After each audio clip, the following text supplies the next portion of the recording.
அன்புக்குரியவர்களே, உன்னத தேவனாம் இயேசு கிறிஸ்து நாமத்தில் நான் உங்களை வாழ்த்துகிறேன். கர்த்தருடைய கிருபையினாலே இன்றைக்கும் இந்த அதிகாலை வேளையிலே ஆண்டவராகிய இயேசுவோடு நாம் சேர்ந்து ஆண்டவர் சொல்லும் ஆலோசனைகளை கேட்டு வாழ கர்த்தர் நமக்கு கொடுத்திருக்கிற தயவுக்காய் நன்றி சொல்லுவோம். விசுவாசத்தோடு கேட்போம், ஒப்பு கொடுப்போம், நன்மைகளை பெற்றுக்கொள்வோம். இந்த பூமியிலே நாம் உயிருள்ள சாட்சிகளாய் வாழ்வோம். இன்றைய நாளுக்கென்று நாம் எடுத்திருக்கிற தியானத்துக்கு எடுத்திருக்கிற வேத பகுதி சங்கீத புஸ்தகத்தில் எடுக்கப்பட்டிருக்கிறது. 33வது அதிகாரத்தில் 18வது வருஷத்தில் இப்படியே வாசிக்கிறோம். 18, தமக்கு பயந்து தமது கிருபைக்கு காத்திருக்கிறவர்களின் ஆத்துமாக்களை மரணத்திற்கு விலக்கி விடுவிக்கவும், பஞ்சத்திலே அவர்களை உயிரோடு காக்கவும் கர்த்தருடைய கண் அவர்கள் நோக்கமாக இருக்கிறது. கிருபை கொடுக்கும்படியாய் கர்த்தருடைய கண்கள் அவர்கள் நோக்கமாக இருக்கிறது. அதுக்கு அர்த்தம் பாருங்கள் என்ன? தமக்கு பயந்து தமது கிருபைக்கு காத்திருக்கிறவர்களின் ஆத்துமாக்களை அவர் கிருபையினாலே ரட்சித்து மரணத்திற்கு விலக்கி பஞ்சத்தில் அவர்கள் உயிரோடு காத்து அவர்களை ஆசீர்வதிக்கும்படி அவருடைய கண்கள் மேல் நோக்கமாக இருக்கிறதா. யாருக்கு கிருபையை கொடுக்குறாரா? தேவன் யாருக்கெல்லாம் கிருபை கொடுக்குறாராம் பாருங்கள்.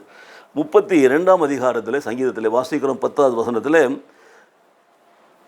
முன்மார்க்கருக்கு அநேக வேதனைகள் உண்டு, கர்த்தரை நம்பி இருக்கிறவனையோ கிருபை சூழ்ந்து கொள்ளும்.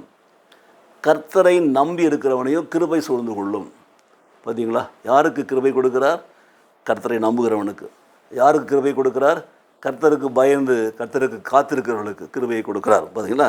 அதே 33ஆம் அதிகாரத்தில் 22ஆம் வசனத்தில் இப்படியாய் வாசிக்கிறோம் பாருங்கள். கர்த்தாவே, நாங்கள் உம்மை நம்பியிருக்கிறபடியே உமது கிருபை எங்கள் மேல் இருப்பதா. ஸோ கர்த்தரை நம்பி இருக்கிறவர்கள் மேலே அவர் கிருபை இருக்கிறது. கர்த்தரை நம்புகிறவர்கள் கர்த்தருடைய கிருபையை பெற்றுக்கொள்கிறார்கள். கர்த்தருக்கு பயந்து அவர் காத்திருக்கிறவர்கள் கிருபை பெற்றுக்கொள்கிறார்கள். மரணத்திற்கு விலக்கி காக்கப்படுகிறார்கள், பஞ்சத்திற்கு விலக்கி காக்கப்படுகிறார்கள். அதற்காகவே தேவனுடைய கண்கள் அவருடைய நோக்கமாக இருக்கிறது. கிருபையை கொடுக்கிற தேவன், நிறைவாய் கொடுக்கிற தேவன், ஒவ்வொரு நாளும் புது கிருபையை கொடுக்கிற தேவன். பார்த்தீங்களா? அவருடைய கண்கள் நம்மேல் நோக்கமாக இருக்க வேண்டும். ஆகவே எனக்கு பிரியமான சகோதர சகோதரிகளே, தமக்கு பயந்து கர்த்தருக்கு பயந்து கிருபைக்கு காத்திருக்கிறவர்கள் மேலே கிருபையை கொடுக்கிறார். கர்த்தருக்கு பயந்து அவரில் நடக்கிற மனுஷன் மேல் கிருபையை கொடுக்கிறார்.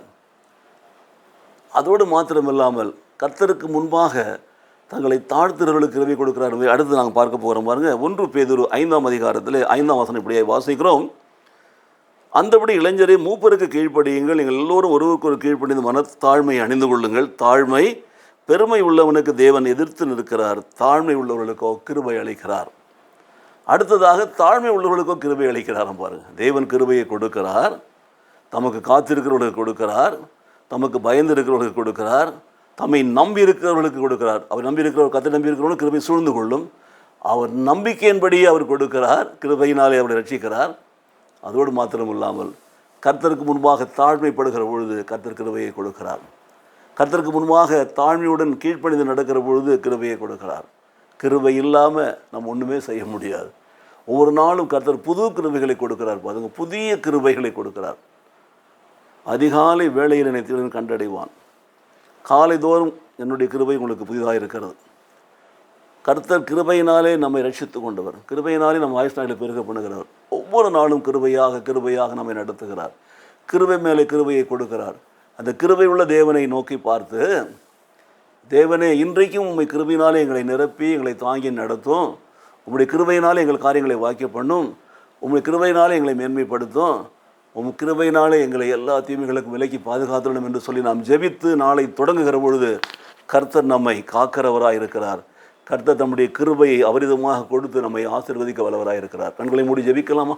இல்லை, நேசிக்கிற நல்ல பிதாவே, இந்த காலை வேளையில் யாருக்கெல்லாம் கர்த்தர் கிருபையை கொடுக்கிறார் என்ற தலைப்பிலே நாங்கள் தியானிக்கும்படி கர்த்தர் கொடுத்த சங்கீதம் வசனங்களுக்காக நமக்கு ஸ்தோத்திரம் செலுத்துகிறோம். 33ஆம் சங்கீதத்திலே ஆண்டவரே 18ஆம் வசனம், 32ஆம் சங்கீதத்திலே 10ஆம் வசனம், ஆண்டவரே 33, 22ஆம் வசனம் என்று சொல்லி அநேக காரியங்களை கர்த்தருக்கு பயந்து கர்த்தருக்கு முன்பாக காத்திருக்கிறவர்களுக்கு கிருபை கொடுக்கிற தேவனை உமக்கு நன்றி செலுத்துகிறோம். கர்த்தரை நம்பி இருக்கிறவனுடைய கிருபை சூழ்ந்து கொண்ட வசனத்தின்படியாக எங்களை ஆசீர்வதிக்கிற நன்றி செலுத்துகிறோம். கர்த்தரை நம்பிக்கிறவனுக்கோ அதிகமாக கிருபையை கொடுக்கிற வசனத்தின்படியாக கொடுப்பதற்காக ஸ்தோத்திரம். எல்லாவற்றுக்கும் மேலாக 1 பேதுரு 5:5 தாழ்மை உள்ளவர்களுக்கு கிருபை கொடுக்கிற தேவனே, உங்களுக்கு முன்பாக தாழ்மைப்படும்படி எனக்கு கற்றுக் கொடுப்பீரா. பெருமை உள்ளுக்கு எதிர்த்து இருக்கிற தெய்வமே, முன்பாக நாங்கள் தாழ்மைப்படுகிற பொழுது கர்த்தர் எங்களை கிருபையினால் நிரப்பி எங்களை ஆசீர்வதிப்பீரா. இயேசு கிறிஸ்து நாமத்திலே பிதாவே, ஆமென், ஆமென்.